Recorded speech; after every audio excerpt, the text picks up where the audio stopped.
If the only intimacy you're sharing with your romantic partner is physical or sexual, you're missing out on a whole wide scope of other really pleasureful ways you can connect.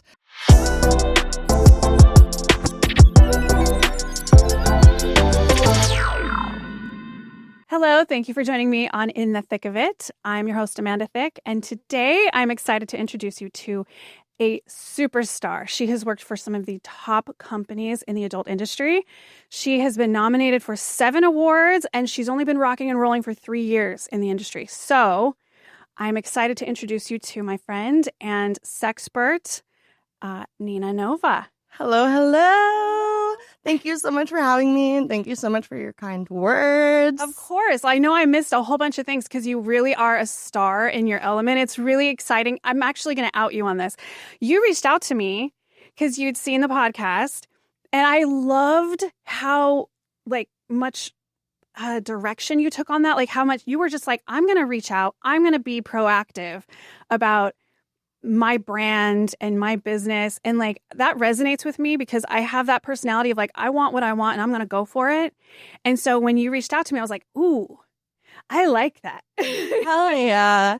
I'm so glad, if there's anything I've learned about doing this independently, it is that no one is going to just hand you anything. Right. Closed mouths do not get fed. And really building and curating your brand is such an important, critical part of the adult industry that people do not realize. They think we just get railed. But actually so much of it is the brand and the personality and the persona you put forward. And also, I saw you were working with some other superstars. Yeah. And I just had to be a part of it. And I admire your work and I admire what you're creating here, the space that you're crafting for us. Thank you. I just like to talk. And we like to listen. Why, thank you. So what got you into the industry? What was there? So before you were camming, right? Yes. So what was that change for you when you were like, I want to be a star? That was a big moment in my life. It was a transition moment for sure. Okay. So I had been working in a vanilla job, in the nonprofit world, nationally for about a decade. I was camming on the side, I was doing content creation on the side, but I was really doing 9 to 5. And then really, really abruptly, as this happens, I got laid off. And I just started to realize I was burnt out. I hated doing what I was doing. I hate authority. I hated being reporting to a boss. And I happened to be really close friends with a bunch of volunteers with Suede Vegas, which is a mutual aid fund that provides harm reduction, supplies, and grants for sex workers in need. I happen to be friends with a lot of folks over there, like Xander Corvus, Cody Vore, Summer Hart, Olive Glass, and they were all already stars in their own right. And I was talking to them after I got laid off, and I was just kind of like, I want to do something different. I want to try something new. I want to do something I enjoy. And they believed in me before I did. All of my friends at that time that were in the industry already were like, we think you should try this. I remember creating my first dream list of studios that I wanted to work with. Okay. And I showed my friend Olive Glass at the time, and she was like, oh, you've got this in the bag. You could do this in your first year. Did you believe her? I guess I was delusional enough to slightly. But yeah, okay. But I was just like, there's no way. And then, 3 years in the game, I've ticked off most of those studios off of my very first list. Wow. But yeah, it just took a couple of people that were already doing it to be like, we think you could be good at this. And I've always loved being on stage. I've always loved talking. I've always loved being the center of attention. So that part also felt very natural. Right. When you had this list of studios, did you reach out to them? How does one go from I'm not in this game at all to check, check, check? Yeah. So this is, I guess, free game for independent creators who really want to break into mainstream. I did so much research specifically on Twitter. I was tracking down every studio, every site that I could find, digging deep into their socials to find who were the directors, who were the videographers, who were the photographers. And I crafted like an entire spreadsheet basically of all of these people to cold contact. And I started cold calling them, basically cold DMing them once a month with my availability, with recent photos. And I think at some point they just started to realize I wasn't going to go away. And it worked out, like I put myself out there. I was really lucky with some of the connections that I had early on that gained me access to industry spaces very early on. My first kink scene, I have Xander Corvus very much to thank for that, for bringing me into his world. But then other than that, it was a lot of research, a lot of digging, and a lot of just pitching myself to people. I tried to get an agency at the beginning of my career, and agents weren't biting. I'm very alternative. I have piercings. And if they weren't going to shop me around, I decided I would. And after a while, the connections I made seemed to start working, and I started landing the gigs. I think relationships are everything in this business. Absolutely. Because when you say that, like I've tried to get agents and they don't want to deal with it because I'm as a BBW, they're like, I can't really bring any work to you. And so being a little alternative is harder because you're the one that has to do all the work. Yeah. You have to be out doing the outreach. You have to be the one fostering the relationships. And I love everything you're saying. It just, again, it speaks to what I just said about you reaching out to me. It's like you had the fortitude to make a spreadsheet. Okay, let's just start there. Very type A in that one. Whoa. Sounds very corporate. Wow. And so I love that, though. It says so much about you as a person that you take your shit seriously. Like, This is my thing. This is what I'm doing. I don't care. I'm not stopping. And I think it's interesting because people in other industries will talk about what it takes to be successful. And they don't mean it in the context of adult. They just mean in general. Mm-hmm. And I just think it's interesting that I think people don't realize that you can take any of those concepts and apply it to any industry. And that it's still the same type of characteristics, I guess, that it takes. It's just like that drive. And I'm not taking no for an answer. Yeah, it's like the grit. It's the persistence. Yes. It's like the self-belief. Like you have to believe in yourself first before anyone else will. And like, yeah, it's networking, so much networking, and for us, a lot of the networking has to be done online through social media. Like we don't get to convene with our national colleagues very often, there's very few expos. I mean, there's a lot. I think people undervalue how important it is to just be engaging with your industry colleagues on social. Like make your name a known name, like make yourself memorable. Right. How do you make yourself memorable? I think you have a very defined set of values. I think that's step one for me, at least. A defined set of values and things you stand by, things that drive you, right? And that doesn't have to be something overtly political, but it could be, I really like sex and play. Like, and pleasure is my thing. Or I really like to serve. Or, like just having a defined persona and identity. And then, insert yourself into some conversations, like if you can, in a way that's respectful and not like, grovelly. Like your opinion matters too. You're a part of this industry. Like if you see discourse, I love getting involved in some discourse. I'm going to make an opinion known. And it's how I've made a lot of my friends in this industry. It's how I've made first impressions. Like, I think that's part of it for sure. Yeah. You mentioned self-confidence. Mm-hmm. You're oozing confidence. I love this. Where does this come from? Like, were you raised, was your family really like supportive? Like, where do you feel like your confidence comes from? Yeah. That's a great question. So my mom, I think she raised me to be pretty fucking confident. Although, like most women, she has her own, like, shit that she projected onto me too. But, all grace and love. But I think really where the confidence comes from is, like, I kind of, like, came from nothing and had nothing to lose. So I only stood to gain.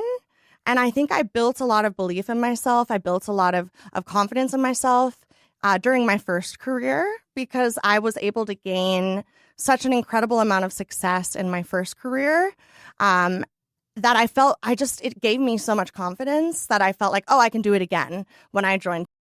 What was that first career? So my first career, I worked in sexual health public policy and organizing and advocacy on a national level. So I worked around improving access to birth control, abortion care, sexual health education, and specifically I worked with college students all across the country who were organizing on their own state and local levels to improve access to sexual health care and education. Wow. Yeah. Well, that was a mouthful. Yeah, that was my elevator pitch from 8 years ago. I can tell it was very practiced. I am shocked it's still in there. I thought it'd be fucked out of me by now.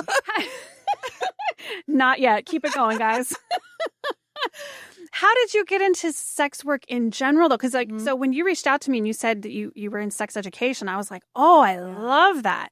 Because I'm very curious how your experience as a sex educator translates as like in the performer production world, because what you see in film is not real life, even though people will try and copy that and think it's real life. But from an educator's standpoint, what kind of contrast did you see from like the education side to now I'm in it, and like what's the disconnect? Oh wow, the disconnect. I know. How much time do we have? Yeah. I mean, I think the biggest contrast that I've seen is like, well, what's been made even more abundantly clear to me is the notion that porn is not education, it is entertainment. Yes. But that doesn't mean that it can't also be education. And what I mean by that is so part of why I chose my name is I love Nina Hartley. And Nina Hartley is an iconic example of a performer who created educational videos. So I think there is a disconnect in that, like, our today is not it's entertainment, and it should be entertainment, but people are turning to our videos for guidance and to measure their own worth. And I think there needs to be more porn literacy in the United States. And I think there's this really new radical concept that's come forward in some spaces where people are talking about integrating porn literacy education into sexual health education. So how do we actually teach young people that porn is not reality, that your body and your sexual life is valid and acceptable as long as it makes you happy and is consensual, you know? Right. And how do we teach our younger folks that again, porn is an entertainment industry. This is all smoke and mirrors. And we're hitting it raw because we're tested every 2 weeks, and how do we just reify that, there's real life is not what happens behind the camera, on a porn set. And I think it's been interesting for me that way, in that sense. And also the BDSM world, like, we definitely need more education because people see the most extreme BDSM shit and then they think that they can do it too. And it's like, there's so much more education that could be had. And when I was doing sexual health education with college students, we would teach whole series on BDSM and kink safety because there's just so much to know.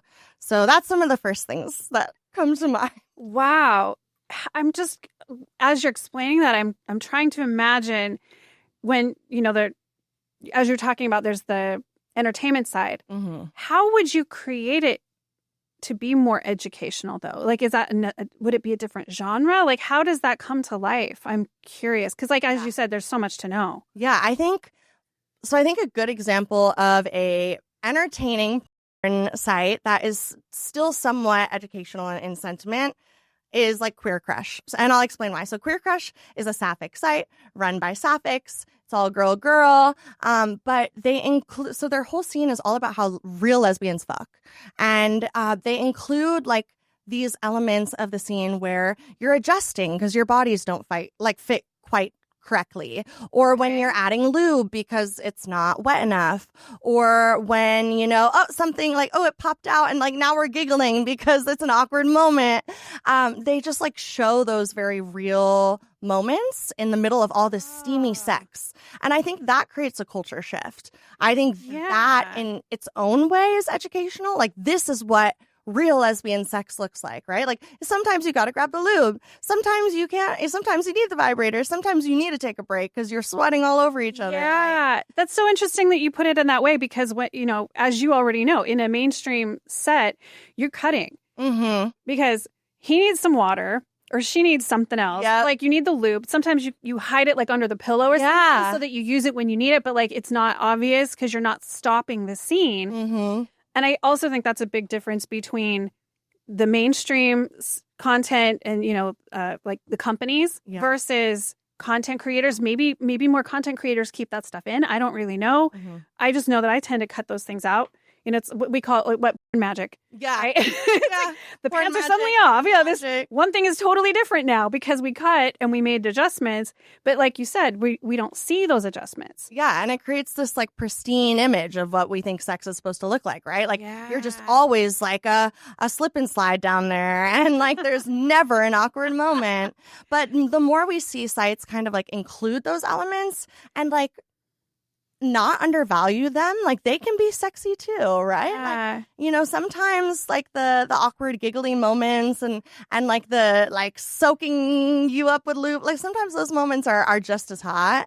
So I think that is a really interesting element. I don't think we need to be as overt as like, this is how to use birth control. But I think that like sites like Queer Crush that are slowly kind of changing the tide and showing more of these like real passionate, like life-like scenes, I think that is a really cool shift. And I think if, like more people my age watched scenes like that, then maybe there would be more realistic expectations of each other in relations. Yeah.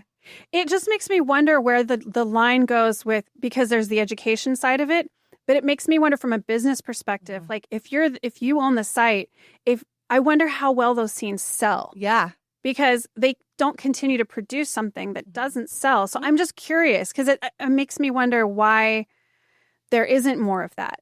Yeah. Or maybe it's like an emerging style. And so maybe we'll see more. Yeah, I think so. Queer Crush just celebrated their 3rd anniversary. So I think they've produced well over a couple hundred scenes at this point.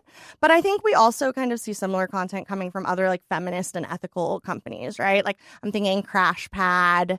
There's honestly not too many, which is unfortunate. But, I think the more we see, especially like queer and feminist creators make their own sites, like Dahlia Von Knight just launched her own site, Sinner's Vault VR, which is super exciting. A queer performer of color, making their own radical site where they embrace different kinks and they're more like just real with it, and expansive. Like I think the more we see people continue to innovate, the more healthy it will be for society, hopefully. Yeah. Yeah. You said you're doing your own production now. Yeah, so I'm starting to produce my own content, and I am playing around with some fun ideas. I want to do my first feature in the new year, like write and produce my own feature with a story arc and all.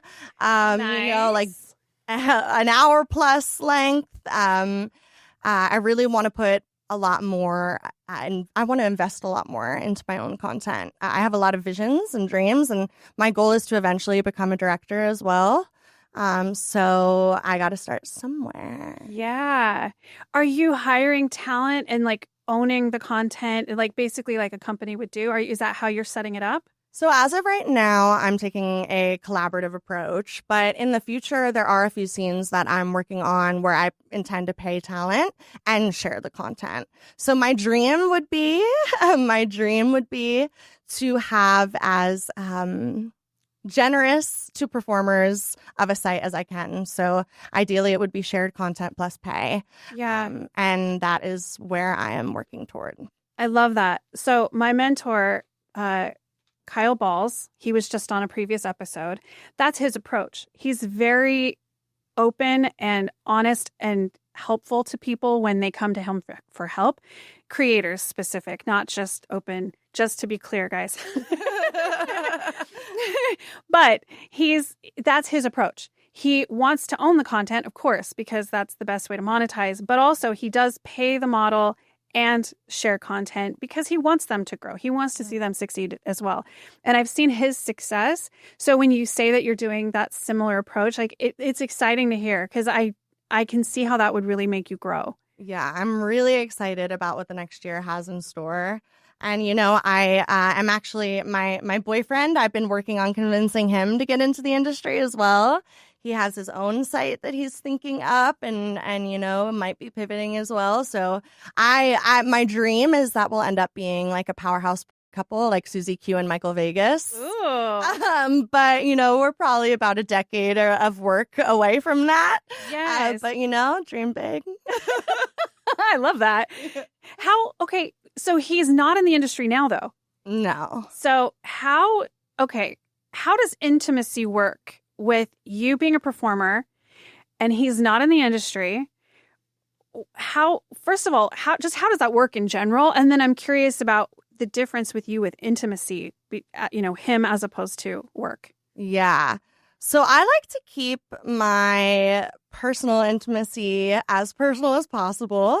I mean, you know, I definitely like to tweet after a good fuck every once in a while, but there are things that me and him do that like I just won't do for work. That keeps it special. That keeps it for us. I am like expanding some of the stuff I do professionally, so I guess I'm dabbling in some of the stuff we do personally too now. But I really try to keep it special and intimate. He's very understanding. He's not jealous. But there's a lot of times where if I'm having a heavy work intensive month, like I'm definitely not as geared up and ready to go when he is. So sometimes there's desire discrepancies because I'm exhausted and I just got home from a bang and we have to work through that. But you know, it's really awesome the way that we're able to enjoy my career and porn in general together. Like we enjoy watching my porn together and incorporating it into our own sex lives. Like, and I think it improves our intimacy, the work I do. And you know, having someone that I can be so open and honest with and share, you know, the fun and the good and the bad and all of that with is really helpful. And yeah, it's hot. Yeah. Well, and to me, I think intimacy, at least for our industry, intimacy looks like things other than sex to me. Yeah. Like what you just said, sharing the good and the bad. Mm-hmm. You can't put that on a coworker. You're not going to dump that on a producer. You know, that's an act of intimacy in of itself where it's like, I can share with you what I'm going through, good, bad, ugly, and you're there for it. And likewise, right? And so I know for me, just like cuddling is so an intimate act, or holding hands, or somebody just like making me dinner, like something like that, where it's just not what you're going to get from work. Because I know you're known for gangbangs, right? And so what most people assign as intimacy, we're putting on display. And then some. Yeah. And then some. Yeah. So it's like we have to find intimacy in different ways sometimes, I think. So like you just said, certain things are just for him, right? Or some of those like smaller acts, you know, that you guys get to share. So I love that he's so supportive. And the whole power couple thing, that's exciting to consider, right? It's like, are you going to do it? Maybe. I don't know. I know. I'm like on pins and needles. But yeah, I totally agree about the like different types of intimacy. Like intimacy can and should look a variety of ways. Like if the only intimacy you're sharing with your romantic partner is physical or sexual, you're missing out on a whole wide scope of other really pleasurable ways you can connect. Mm-hmm. And I definitely appreciate, you know, my boyfriend is very, very good at, you know, expressing love and admiration, and he's like a golden retriever boyfriend who's obsessed. I love that. It's interesting because, like, I was just thinking how I hate the phrase making love. Like, something about the phrase making love has always irked me. Like, but then I got with my boyfriend and we started having, like, really good sex. And now sometimes I'll be like, we just made love. Like, I go to work, I go to set and I fuck. But, like, we be making love. Yeah. Oh, And now I've come around. But yeah, it's a different type of intimacy. And of course you can like act it, like everything is a performance. The world is a stage.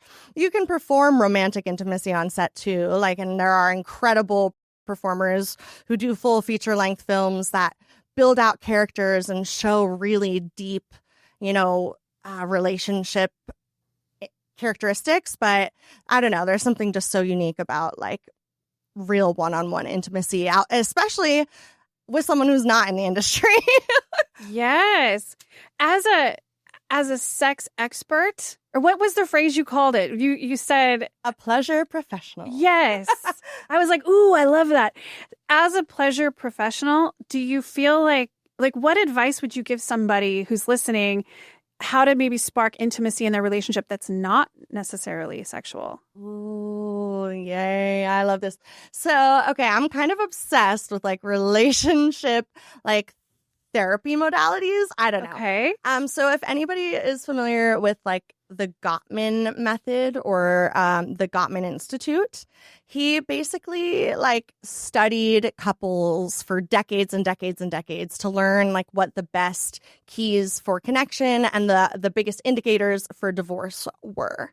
And he really talks a lot about small rituals of connection. And one of the things that he recommends every couple do every day is an intentional 6-second kiss. Like count to 6 seconds. Ooh, okay. I'm loving this. And also intentional reunification. Like whenever you come back together, like greet each other, like give each other a hug, that 6-second kiss, like just rituals of connection, and putting that phone down.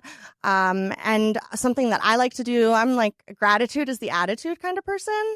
So every night or every morning, sharing one thing you're grateful for about the day or about your partner, and really just like trying to make yourself more emotionally available, I think will foster all sorts of intimacy, and even the sexual intimacy more than people realize. Like a 6-second kiss, giving a hug when you walk in the door, just being as emotionally open and connective as you can.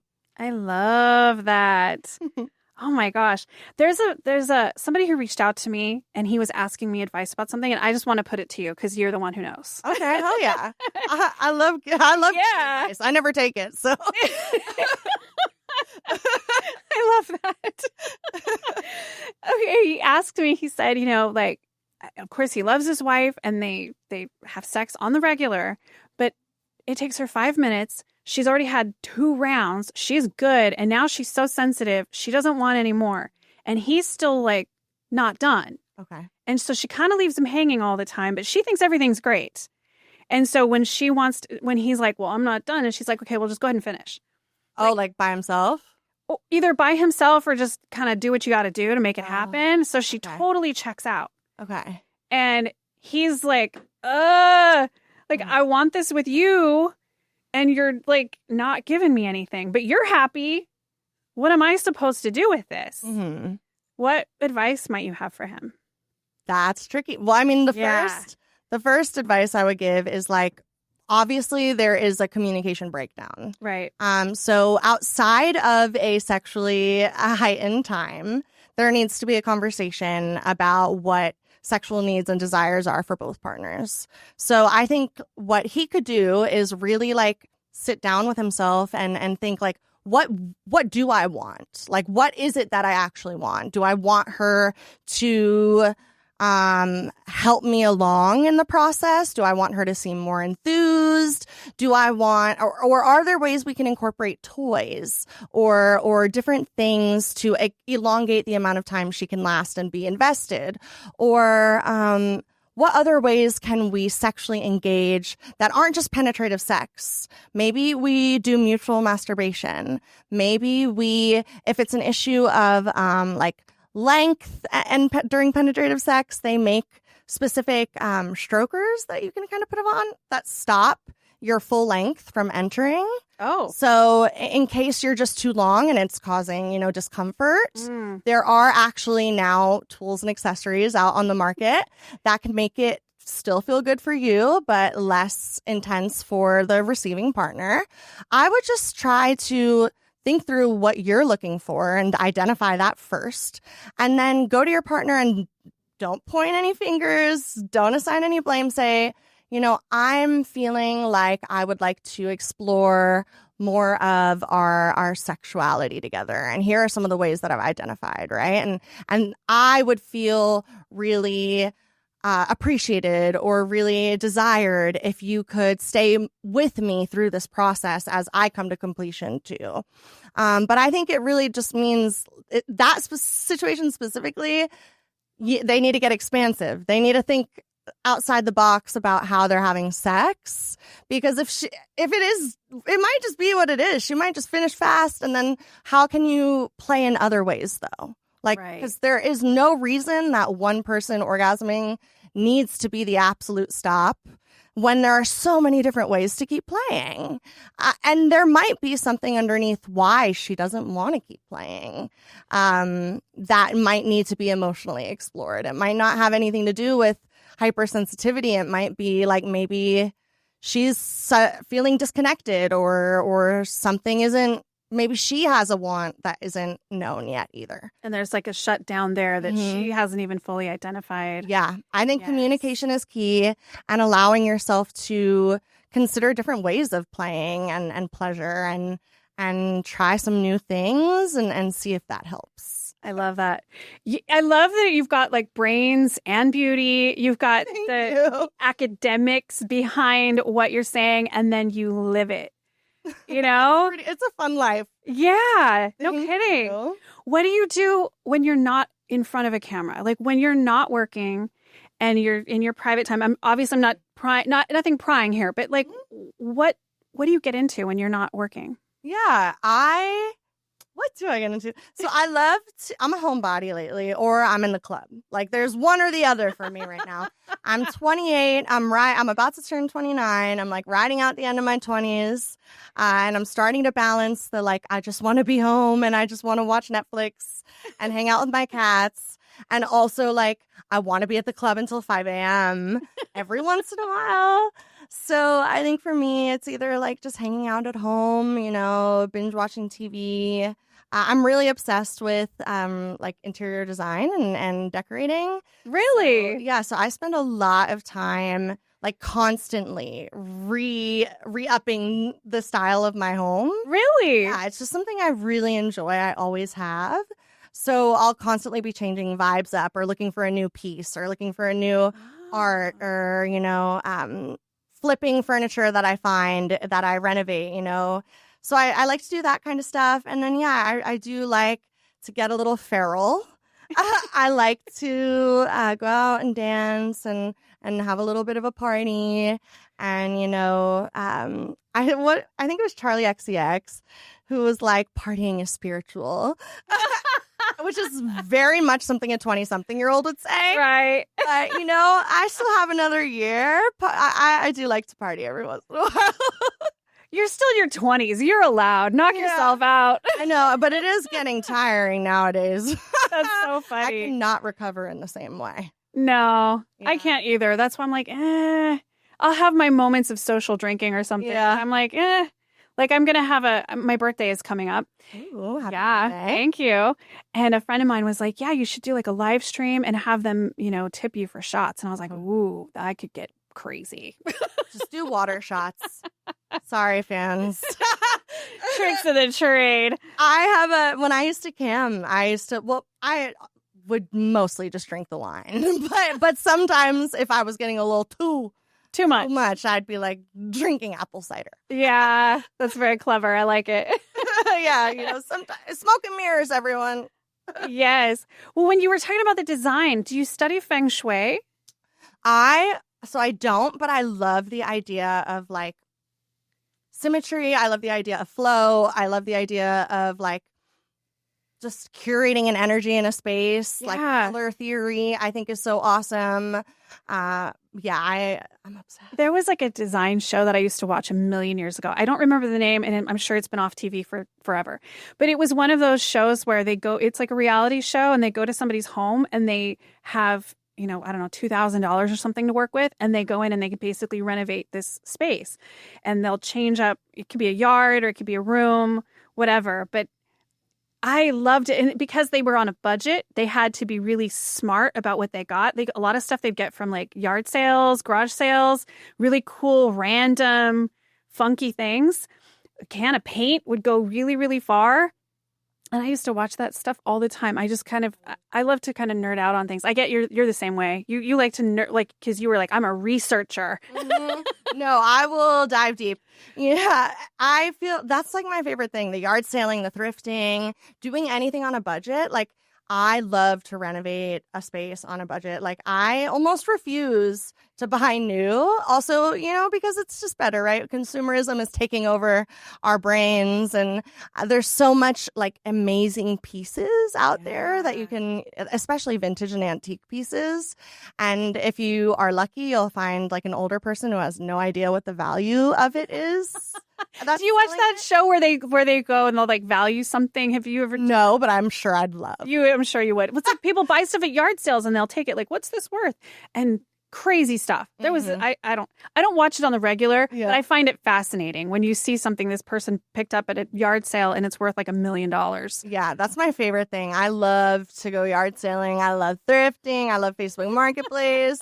Like, I'm looking for a deal. And sometimes I'll just buy the thing because it's a good deal. Like, I'm so guilty of that. Like, if it's a really nice chair that's $20 that usually retails for like $400 and I don't need a chair, that's a great deal.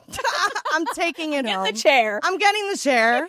But you said you renovate it too. Mm-hmm. Yeah, I'll flip some things. I really like. I'm obsessed with like mid-century, obviously, and Art Deco, Hollywood Regency styles. Oh. So I really like to get. Sometimes I like to get like solid wood stuff and refinish, and I love wood, like actual and older brass furniture, and then usually you have to clean and like fix that up. And, I've gotten into a little bit of Bobette the Building here and there.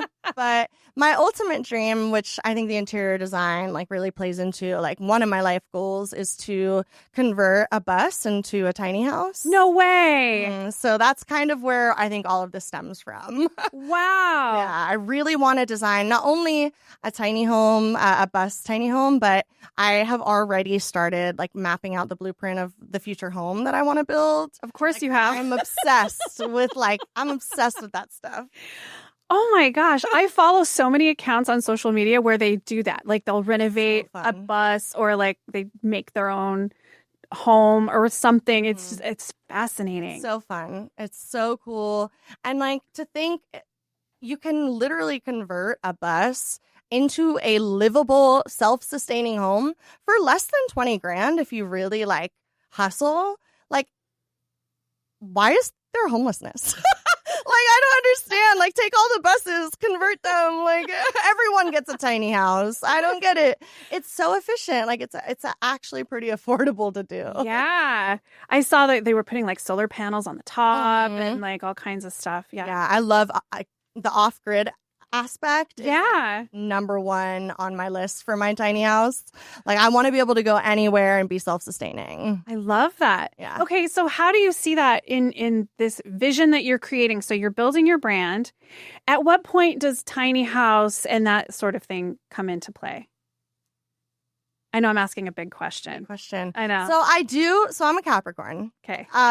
So I typically have a 3, 5, 10-year plan. Oh, I remember seeing this on one of those podcasts. Okay, give it to me. What's the plan? So right now, I think my 3-year plan right now is to really focus on my own content, to focus on continuing my brand, to continue to assert myself as a name that's worth knowing in the industry, establish, my own studio, my own site. And then I eventually actually want to go back to school. What do you want to go to school for? So I want to go back to school to become a nurse midwife. So that I can deliver babies. And also in California, nurse midwives are able to provide first trimester abortion care, and they can also provide gender affirming care. So my goal is to become a nurse midwife to do all the sexual reproductive health things for sex workers and queer and trans people in particular. Wow. I had a midwife with my kids. Yes. How was your experience? It's very interesting. So, before I found out I was pregnant, I've never shared this publicly. This is interesting. Okay, only if you're comfortable. Yes. Before I found out, my best friend was about to give birth, and I was with her. She was late. So we were trying to induce. So we went on this mega hike. So anybody in LA, it's like that, the stairs like off La Cienega, like in that area, those crazy stairs. So we did those, and I did them with her, but we were going so slow because again, we're trying to induce labor. 41 weeks. She's like, up to here. She's dying, right?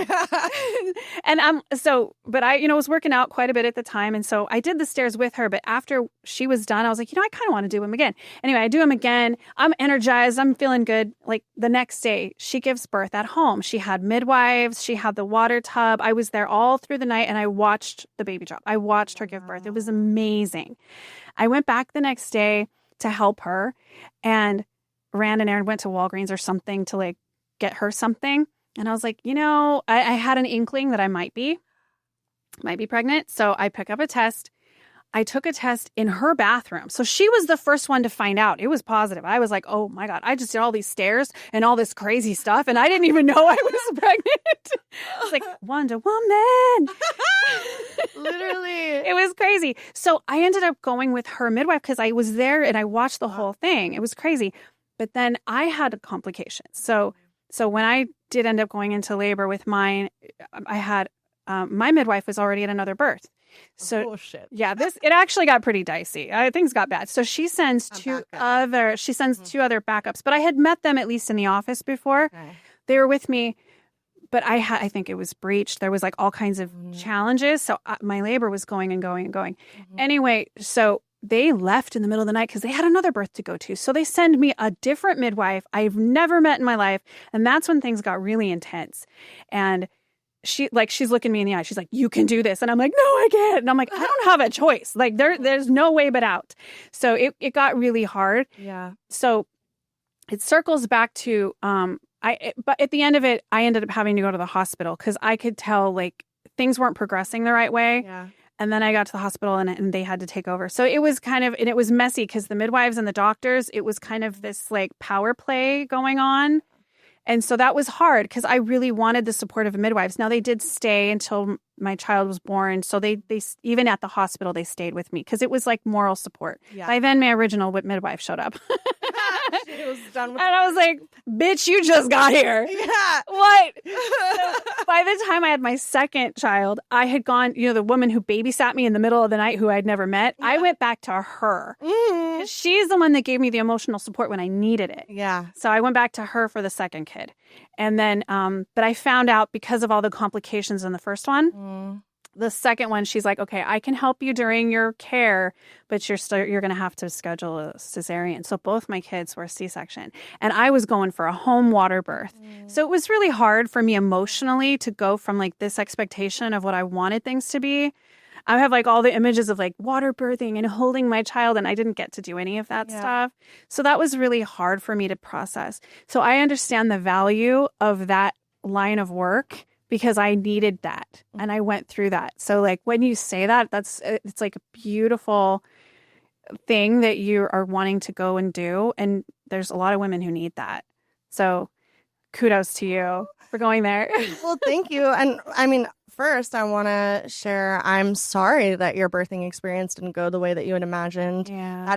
That's something to grieve, Like it was hard, yeah. It's really, I don't think we talk enough about how traumatic birth can actually be when things go awry or when things don't go as planned. So, part of my journey in the repro sexual health world, I've actually trained as a full spectrum doula. So if you aren't familiar with doulas are that emotional support person that assists you through the 9 months of pregnancy and through labor. And then there's also postpartum doulas. So, to hear you say, how hard it was for you, that's It's challenging. But, you know, at the end of the day, like, you still birthed two beautiful babies and brought them to our side, regardless if the doctor pulled it out or you did. I know. Your body made miracles happen, and that's beautiful. I am sorry, though. Oh, thank you. I know, it's funny. I was on Ava Devine's podcast recently. We were talking about body stuff, and I was just like, you know, anytime I get mad about my belly, I'm like, I created life here, so Miracle. I can't be mad about it. Yeah, you can't be mad. This is a magical thing over here. Yeah, you're literally a wizard. Yeah. Oh, I love that. Yes, I'm a wizard. But so you're going to school. So I interrupted. I had to throw a little story in there. Thank you so much for sharing this. I think people are going to get a lot from this podcast that they didn't expect. Actually. I agree. Yes. But yes, 3-year plan. So go back to school, become a nurse midwife. I want to go to school in San Francisco. Okay. And then I want to settle down in the Bay Area. It's close enough to LA because I don't think I ever want to retire from the adult industry. I don't see for myself a world in which I am not in some way involved in either direction, production, advocacy, organizing, health. You know, there's always going to be some way that I'm connected to the adult film industry. So after I go to school, I feel like I'll probably go to school in about 5 years. I'm not ready for academia right now, and I'm in a groove. I'm flowing. So you are in a groove. I'm not leaving that on the table. But then I would love to in between time figure out how to build a tiny house. Back to where we started. Somehow back to squeeze it in the next 3 years. It's nice though because my partner, he also has an obsession with tiny houses, so it wouldn't be a solo project. But I've been thinking how it would be so helpful because I'm back and forth between LA so often for work, and I have to get a hotel, I have to get a rental. I'm like, if I just had a house on wheels. Yes. It would make work travel to LA and Vegas a little bit easier. Very much. So it is something I am entertaining more and more and more for my 3-year plan. Yes. It's so funny. I think we look at a lot of the same things. I have a whole folder on my Instagram of like not only tiny homes, but also like campers. Oh, I love campers. I do too. I'm like, if I got this, like you said, that LA, Vegas trip, and then my family, we like to do road trips. Oh, I love a road trip. I love road trips. And it's like, you know, you're stuck in traffic, but if you have a bathroom on board, who gives a shit? Like, Really. The bathroom is the campers without bathrooms, I'm like, what are you doing? Why? Why'd you even, I'm happy you have a room, but where are you going to shit? The rest stop? Because, bruh. Nah. I'm too luxury. Like, no, I need a full-size bathroom in my tiny house with a bathtub. Yes. Oh my gosh, I love that. So that's your plan. So what projects are you doing like right now? What can people be looking forward to from you in 2026? Yes. Okay. So, I mean, I'm starting to create a lot more of my own solo content and partnered content. I am actually putting together my first self-produced gangbang, which is super exciting. That's got to be so hard to organize. It's very hard to organize. So many people's schedules. Yes. Oh. And, you know, like, I love my male co-performers, but they can be complicated. You know, ego is in the room with us. A lot of egos, sure. Yes. And, you know, I want to do a gangbang with DVP, which is also like, now I have to find 2 guys who are okay with their dicks touching. Like, which, you know, is a whole nother feat. Like, yes. It's like a small pool of talent gets even smaller. Yeah, it gets even smaller. So I'm working on producing my own self-produced bang. And then I'm also starting to create more content with trans creators. I really have a dream of being nominated for the Transgender Erotica Awards. For my work with trans performers, I'm hoping to do some group scenes in the coming year with some other trans content creators. And I'm also starting to become more and more available online through means of camming, Sex Panther, OnlyFans, just becoming a lot more accessible to my fans online.